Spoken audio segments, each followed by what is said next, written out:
haven't shown you every detailed step in sculpting the factory dashboard, making the mould of it, and producing the fiberglass copy.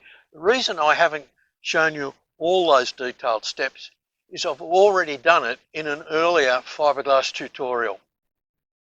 One of the viewers of that earlier video asked how I would fasten a fiberglass dashboard into a car.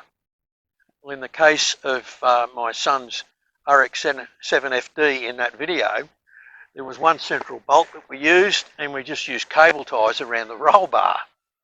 It was just a race car. But my subscriber's question related to a road car where you don't really want to use cable ties.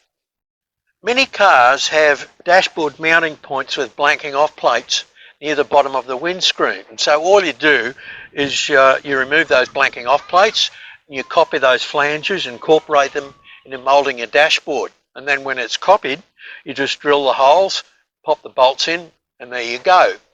But most cars don't have that. All their mounting points for the dashboard are tucked up right underneath, and they're way too complicated to try and incorporate into moulding the dashboard itself.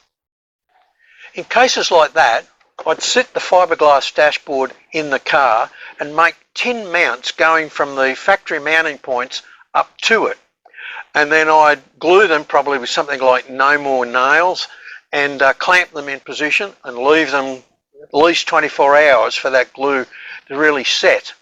And then I'd undo all the nuts and bolts and take the dashboard out carefully, and then where those tin brackets were touching the fiberglass dash, I'd overlay those points with fiberglass to lock those tin brackets really securely onto the fiberglass dashboard.